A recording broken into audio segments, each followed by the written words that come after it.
When's an employee's final check due? It depends. Each state has its own rules, and the rules also vary depending on if the employee left on their own accord or if you chose to let the employee go.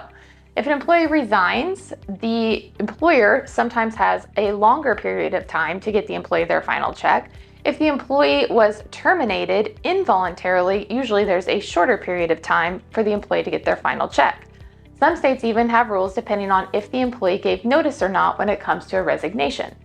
I think the strictest is probably in California, where if you involuntarily terminate an employee or let someone go, their final check is due at the time you terminate them, meaning at the exact moment, no additional time allowed.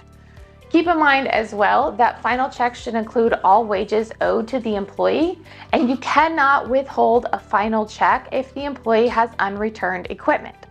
There shouldn't be any extra deductions on the employee's final check, with the exception of if you have a signed authorization from the employee authorizing those deductions. So you want to make sure that that final check is full and complete, and that it is also delivered to the employee on time.